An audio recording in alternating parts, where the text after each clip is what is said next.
Hello, नमस्कार, आदाब और सलाम। विश्व दर्पण के आज के एपिसोड में आपका स्वागत और खैर मकदम है। आज हम एक मर्तबा फिर चर्चा करेंगे अपने पड़ोसी देश पाकिस्तान की और वहाँ पर जारी सियासी उठापटक की। एक तरीके से 8 मार्च से जो सियासी उठापटक पाकिस्तान में वहाँ के प्राइम मिनिस्टर या वज़ीर आज़म या प्रधानमंत्री इमरान खान की जानिब से शुरू हुई थी, वो एक तरीके से ख़त्म होती नज़र आ रही है, क्योंकि पाकिस्तान नेशनल असेंबली के डिप्टी स्पीकर कासिम सूरी ने नो कॉन्फिडेंस मोशन जो कि इमरान खान की हुकूमत के खिलाफ लाया गया था, उसे रिजेक्ट कर दिया। यानी कि अब इस पर नेशनल असेंबली में कोई भी बहस होने का इम्कान नहीं है। इसके साथ ही साथ उस मोशन के रिजेक्ट किए जाने के फौरन बाद प्रधानमंत्री इमरान खान ने पाकिस्तान के प्रेसिडेंट आरिफ अलवी को ये मशवरा दिया कि वो सरकार को भंग या तहलील कर दें और मुल्क में नए इंतखाबात या इलेक्शन कराए जाएं। आरिफ अलवी ने इमरान खान के मशवरे के ऊपर नेशनल असेंबली को तहलील या भंग कर दिया है और आइंदा अगले 90 दिन के अंदर पाकिस्तान में दोबारा इलेक्शन या इंतखाबात होना तय है। लेकिन हम आज चर्चा करेंगे कि इस पूरे खेल के पीछे पाकिस्तान फौज और कौन से ऐसे मुल्कों का रोल बहुत ज्यादा रहा है जिन्होंने कि इस पूरे खेल को एक ड्रामाई अंदाज में आवाम के सामने पेश किया। तो आइए सबसे पहले बात करते हैं पाकिस्तान फौज की। दरअसल 1947 से जब से पाकिस्तान का कयाम अमल में आया है, वहां पर फौज का रोल काफी बड़ा रहा है। वहां पर सियासी जमातें या प्रेसिडेंट कोई भी फौज के सपोर्ट के बगैर काम करने के लिए बिल्कुल इजाजत नहीं मिलती है। हर तरीके से फौज आपके एडमिनिस्ट्रेशन में और आपके पॉलिटिकल सिस्टम में या सियासी निज़ाम में पूरी तरीके से शामिल रहती है। और बाज़ लोग तो ये कहते हैं कि पाकिस्तान जो कि एक ऐसा मुल्क है जहां पर कि क्रिकेट बहुत ज़्यादा मकबूल है या पॉपुलर है, तो वहां पर फौज का रोल एक थर्ड एम्पायर के तौर पर हमेशा आपके सामने मौजूद रहता है। और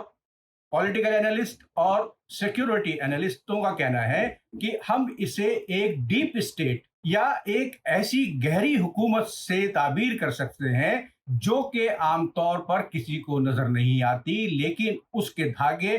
हुकूमत के या एस्टेब्लिशमेंट के हर डिपार्टमेंट से जुड़े होते हैं और वो अपने इशारे के ऊपर इन डिपार्टमेंट्स को और यहां तक कि मुल्क के प्राइम मिनिस्टर या वजीर आजम और प्रेसिडेंट को भी मजबूर कर देती है कि वो उसके कहने के ऊपर चले। जब जब भी किसी वजीर आजम ने जो कि डेमोक्रेटिकली या लोकतांत्रिक तरीके से पाकिस्तान में इलेक्ट किया गया हो, उसने पॉपुलैरिटी ज्यादा हासिल कर ली है, तो फौज ने फौरन उसके खिलाफ एक मुहिम शुरू कर दी, एक खुफिया तरीके से। और इसकी मिसालें पाकिस्तान में कई बार मिलती हैं, क्योंकि वहां पर कई मरतबा मार्शल लॉ लगाया जा चुका है फौज के जरिए। इसकी सबसे ताज़ा मिसाल जो है वो पाकिस्तान के भूतपूर्व प्रधानमंत्री नवाज शरीफ की है। सन 1990 में प्रधानमंत्री बने नवाज शरीफ पाकिस्तान के ऐसे अकेले प्रधानमंत्री हैं जो कि 3 मरतबा पाकिस्तान के प्रधानमंत्री बने और कुल मिलाकर उन्होंने 9 साल की मुद्दत बतौर प्रधानमंत्री अदा की। लेकिन फौज के साथ जब नवाज शरीफ के ताल्लुकात खराब हुए तो फौज ने फौरन उनसे बदला लिया। हम याद कर सकते हैं 1999 को। फरवरी 1999 में भारत के प्रधानमंत्री अटल बिहारी वाजपेयी ने लाहौर बस यात्रा की और दोनों मुल्कों के दरमियान ताल्लुकात को बेहतर करने के लिए पाकिस्तान के साथ मैत्री का हाथ बढ़ाया, जिसे नवाज शरीफ ने कबूल किया। क्योंकि अगर हम बैकग्राउंड देखें तो नवाज शरीफ एक पॉलिटिशियन नहीं बल्कि एक बिजनेसमैन थे और उनका मानना था कि अगर हिंदुस्तान और पाकिस्तान के दरमियान ताल्लुकात बेहतर रहते हैं तो ये दोनों की इकोनॉमी या मईशत के लिए फायदेमंद साबित हो सकते हैं। लेकिन उसके चंद महीनों बाद ही करगिल वॉर शुरू हुई और उसके चंद एक महीनों के बाद ही फौज ने नवाज शरीफ का तख्ता पलट दिया। नवाज शरीफ दोबारा सन 2013 में फिर प्रधानमंत्री बने, लेकिन 2015 में प्रधानमंत्री नरेंद्र मोदी अफगानिस्तान में एक हॉस्पिटल का इनॉग्रेशन करने के बाद अचानक लाहौर पहुंचे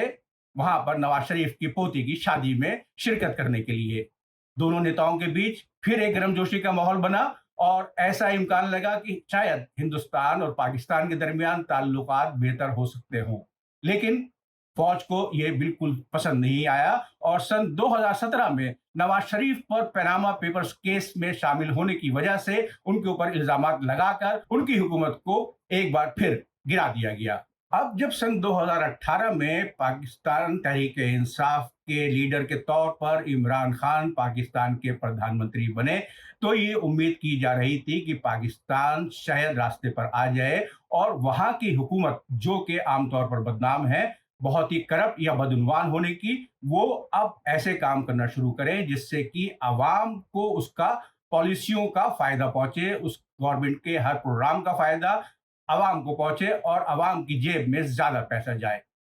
लेकिन विरासत में इमरान खान को एक ऐसी इकॉनमी या मईशत मिली थी जिसको कि एक बहुत बड़ा कर्जा दूसरे देशों को अदा करना था, और बतौर प्राइम मिनिस्टर इमरान खान इस बाहरी कर्जे को चुकाने में नाकाम रहे।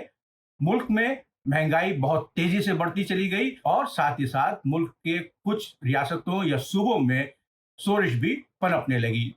इन सब का नतीजा ये हुआ कि पाकिस्तान एक ऐसे रास्ते पर आ चुका था जहां से कि उसका निकलना बिल्कुल आसान नहीं था। 2018 में जब इमरान खान प्रधानमंत्री बने थे तो उस वक्त ये उम्मीद की जा रही थी कि शायद उनको फौज की हिमायत हासिल हो, और कुछ सालों तक ऐसा लगता रहा कि उनको शायद फौज की हिमायत हासिल है। लेकिन पिछले साल अगस्त में जब chief of army staff general Bajwa ने अपनी तरफ से एक बयान में कहा कि वो चाहते हैं कि हिंदुस्तान और पाकिस्तान के दरमियान कश्मीर का मसला बातचीत के जरिए सुलझाया जा सके, तो प्रधानमंत्री इमरान खान और जनरल बाजवा के ताल्लुकात में थोड़ी कड़वाहट पैदा हुई। इसमें मजीद तेजी उस वक्त आई जब इमरान खान के कहने के बावजूद आईएसआई के चीफ को दोबारा उनकी पोस्ट के ऊपर बहाल नहीं किया गया या उनका टेन्योर नहीं बढ़ाया गया और उनको दूसरी पोस्टिंग पर भेज दिया गया। जबकि आईएसआई के चीफ जनरल गुल हमीद को इमरान खान का बहुत करीबी माना जाता था और ये समझा जाता था कि इमरान खान उनको आईएसआई की चीफ के तौर पर बनाए रखेंगे, क्योंकि उन्होंने अफगानिस्तान के मामलों में पाकिस्तान इस्टेब्लिशमेंट के काम करने में बहुत अहम रोल अदा किया था। लेकिन जनरल बाजवा ने जनरल हमीद को आईएसआई के चीफ के ओहदे से हटाकर उनको दूसरे ओहदे के ऊपर फायज कर दिया। यहां से दोनों के दरमियान ताल्लुकात खराब होना शुरू हुए और उसके बाद अपोजिशन ने एक ऐसी मुहिम चलाई जिसके नतीजे में 8 मार्च को उसने नेशनल असेंबली में इमरान खान की हुकूमत के खिलाफ नो कॉन्फिडेंस मोशन पेश किया, जिसे कि नेशनल असेंबली के डिप्टी स्पीकर कासिम सूरी ने 3 अप्रैल को मुस्तरद या रिजेक्ट कर दिया और उसके बाद इमरान खान ने प्रेसिडेंट से नेशनल असेंबली को डिसॉल्व करने या भंग करने की तजवीज़ उनको पेश की और अब पाकिस्तान में 90 दिन के बाद इंतखाबात या इलेक्शन होने हैं। लेकिन इस पूरे मामले के पीछे क्या इकोनॉमिक एंगल है, हम आपको थोड़ी बहुत तफसील उसके बारे में बताना चाहते हैं। दरअसल पिछले 20 साल में जिस तरह से चीन ने मुख्तलिफ मुल्कों में अपने Belt and Road Initiative programme को शुरुआत की और जिस तरीके से उसने मुख्तलिफ मुल्कों को लुभावने सपने दिखाए कि वो बेल्ट एंड रोड इनिशिएटिव के जरिए उन मुल्कों की तरक्की और बुनियादी ढांचे के प्रोजेक्ट्स बनाना चाहता है ताकि वहां के आवाम को कुछ सहूलत मिले। और इन प्रोजेक्ट्स को पूरा करने के लिए शुरू में चीन ने चाइना डेवलपमेंट बैंक के जरिए इन सब मुल्कों को कर्ज देना शुरू किए, और जब ये मुल्क उसके कर्ज में बनते चले गए तो उसका नेगेटिव इम्पैक्ट या गैर मुस्बत असर उनकी इकोनॉमी के ऊपर देखने पर आया। इसकी ताज़ा मिसाल श्रीलंका है और पाकिस्तान है। श्रीलंका जहां पर कि चीन का कर्जा तकरीबन 4.2 अरब डॉलर है, वहीं पाकिस्तान में चीन का कर्जा तकरीबन 5 अरब डॉलर का है। अब चीन अपना कर्जा वापस लेना चाहता है और वो ये चाहता है कि जल्द अज जल्द उसका कर्जा वापस किया जाए, वरना जिस तरीके से उसने वेनेजुएला में और श्रीलंका में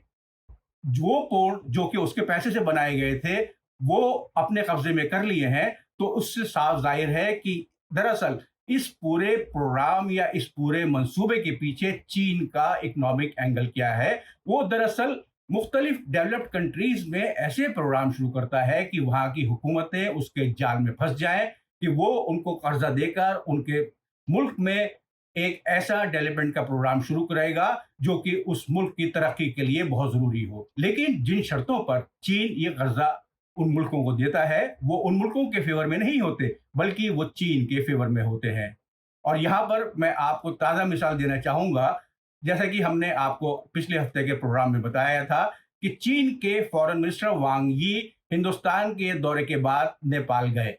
वहाँ पर नेपाल के प्रधानमंत्री शेर बहादुर देउबा से मुलाकातों के दौरान जब वांग यी ने बेल्ट एंड रोड इनिशिएटिव के बारे में बात करना शुरू की, तो शेर बहादुर देउबा ने साफ तौर पर उनसे कहा कि नेपाल को चीन के किसी कर्जे की ज़रूरत नहीं है। हाँ, अगर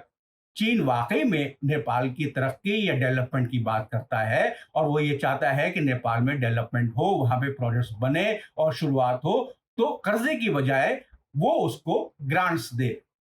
अब मैं आपको यहाँ बताना चाहूँगा कि ग्रांट्स और कर्ज़े में क्या फ़र्क होता है। कर्ज़े असल में उस ब्याज दर के ऊपर वापस अदा करने होते हैं, जो कि इस वक़्त बाज़ार में चल रही हो, और असल में ये रकम या ये कर्ज़े की जो इंटरेस्ट रेट होता है, बहुत ज़्यादा होता है, और एक बार इसके ना अदा करने के बाद मुख्तलिफ मुल्क इसके पूरे किस्से में फंसते चले जाते हैं। जबकि ग्रांट्स एक मर्तबा दी जाती है और वो भी किसी खास या मखसूस प्रोजेक्ट के लिए, और उसका मकसद ये होता है कि किसी मुल्क ने दूसरे मुल्क की मदद की इस प्रोजेक्ट को बनाने के लिए, और उसको ये पैसा वापस भी नहीं मिलता है। तो यहाँ पर नेपाल ने बहुत अक्लमंदी का मुजाहरा करते हुए चीनी इनिशिएटिव को बिल्कुल रिजेक्ट करते हुए साफ तौर पर कह दिया कि नेपाल को चीन के कर्जों की नहीं बल्कि ग्रांट की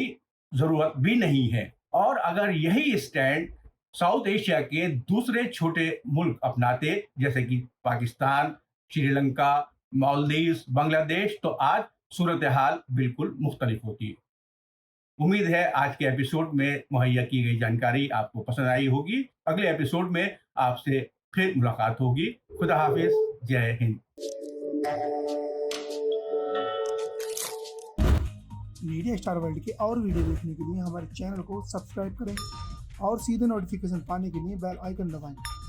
और अगर हमारी खबर सच्ची और अच्छी लगे तो अपने व्हाट्सएप, इंस्टाग्राम, फेसबुक और ट्विटर अकाउंट पर जरूर शेयर करें।